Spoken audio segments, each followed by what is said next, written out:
We'll be moving in to help, my in-laws announced, just to control how I treat their son. My husband backed them. I smiled as they hauled in their bags. Perfect. My parents are moving in too. Their faces priceless, only the start. It all started just days after Maverick and I got back from our honeymoon in Italy. We were still jet-lagged, surrounded by suitcases and half-unpacked souvenirs, when reality hit harder than I expected. I figured that now that we were married, maybe, just maybe, his parents would finally back off and let us live our lives, but apparently marriage only made them feel more entitled that evening. I was in the kitchen, scraping together something easy for dinner, when Maverick walked in, looking like he'd just been called into the principal's office. His tie was loosened, hair dishevelled, and he kept fiddling with his phone like it had something to say. For him, my parents are coming to stay with us, he said too casually. I turned mid-bite. Okay, for how long? He hesitated, scratched the back of his neck and avoided my eyes. Indefinitely, I lowered my fork. I'm sorry, what, they just want to help us settle in? He added, like that would somehow make this less insane, help us settle in.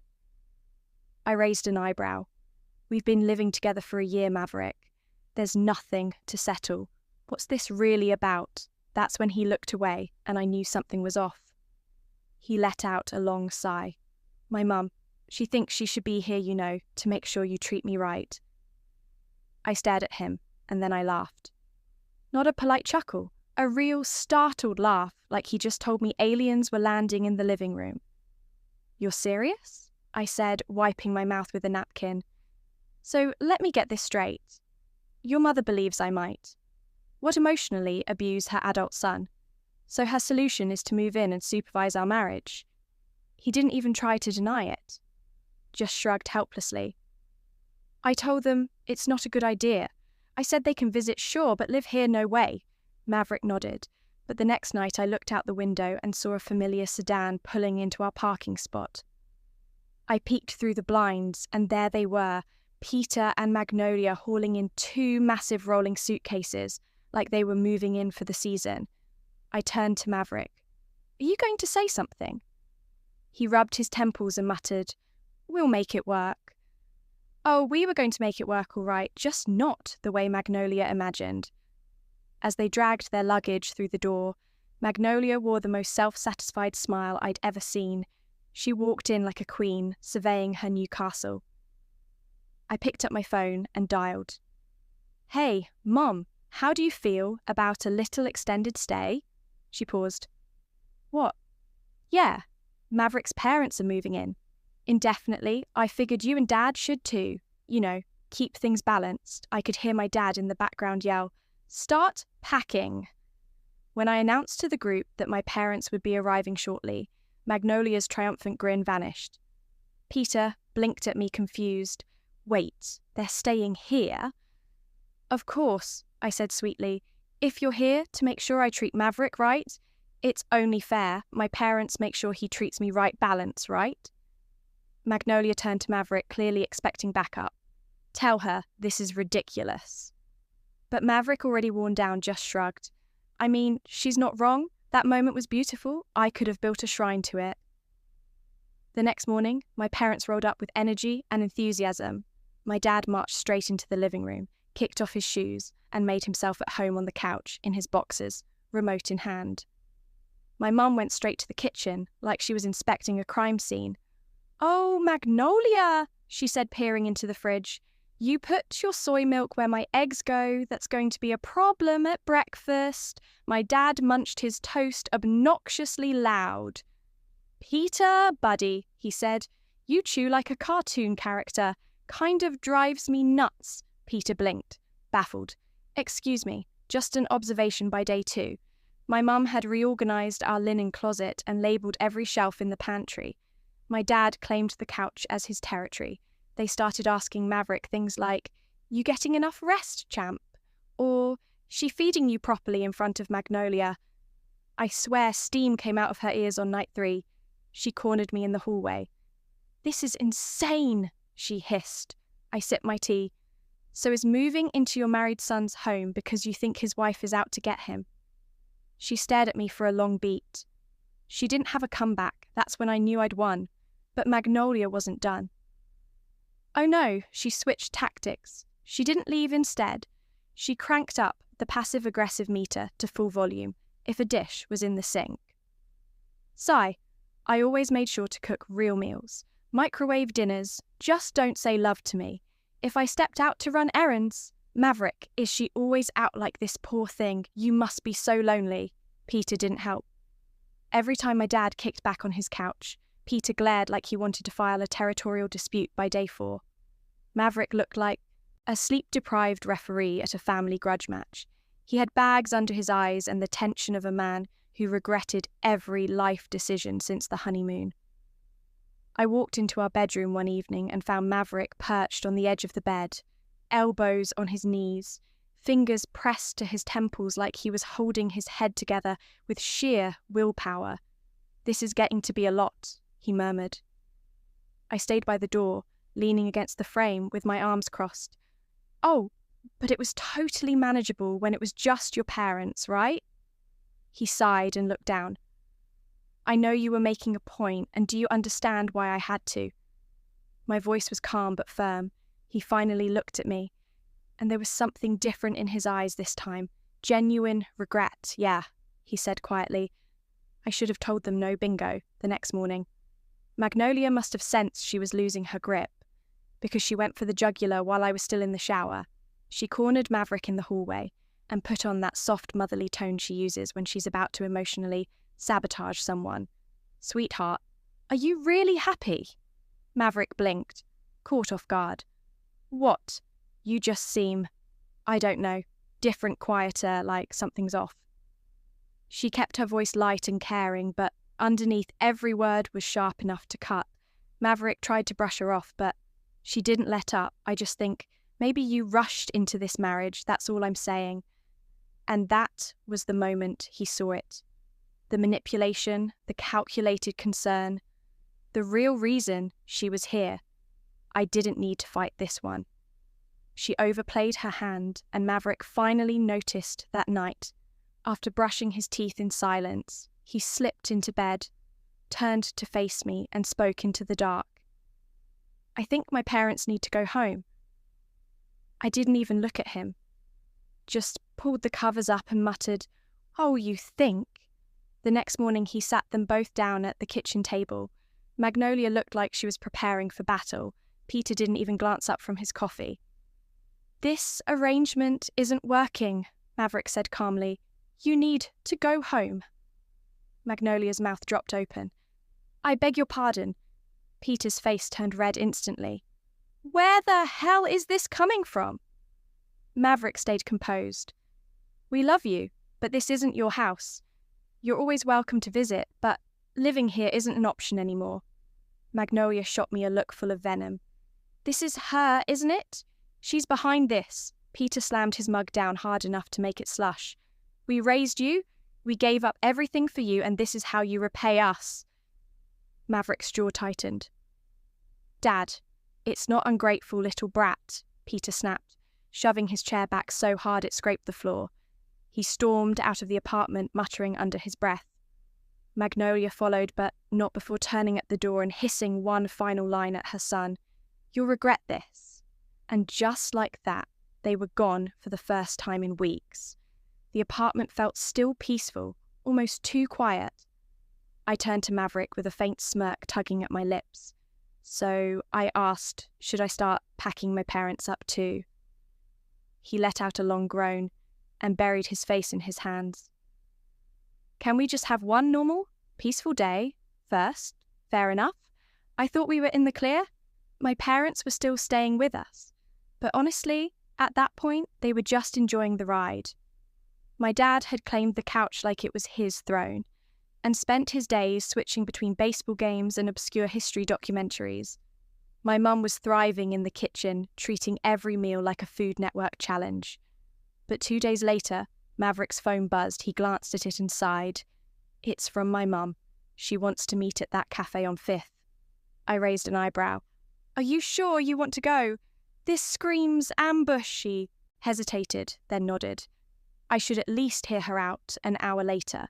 He came back pale and wide-eyed like he'd just come from a hostage negotiation. I closed my book and looked up what happened. He collapsed into the chair beside me. They're selling their house. I blinked. Wait, what? They already listed. It said they're downsizing. I stared at him, waiting for the punchline, and he looked away. Jaw clenched. They're planning to buy a condo in our building. I laughed. Actually, laughed. But when he didn't crack a smile, the humour drained fast. You're serious? He handed me his phone. I read the messages myself. Heart sinking line by line. His mum wanted to be closer, said family should stay together, said she'd already found a beautiful 2-bedroom, said it would be so wonderful to finally be neighbours. No, it would be anything but wonderful. I snatched up my phone and called my mum. You and Dad need to extend your stay. She sounded surprised again. What now? Peter and Magnolia are trying to move into our building. There was a pause. Then I heard my dad yell in the background. Hell no, that was all I needed. We went to work. My mum started calling every real estate agent in the area, asking about every available unit. Not because she was actually interested in buying anything, but to create the illusion of competition. Suddenly demand for condos in our building was skyrocketing. Meanwhile, my dad went full chaos mode. He started wandering the halls shirtless, chomping a cigar. He doesn't even smoke loudly, muttering about the strange people moving in. He struck up awkward conversations with the building manager, asking if they'd tested the air quality lately, or if mould was ever an issue on purpose. I dug around and found out which agent Magnolia was working with. Then, I started submitting fake inquiries, from fake buyers driving up demand, inflating interest, sending prices through the roof. 3 days later, Maverick looked up from his phone.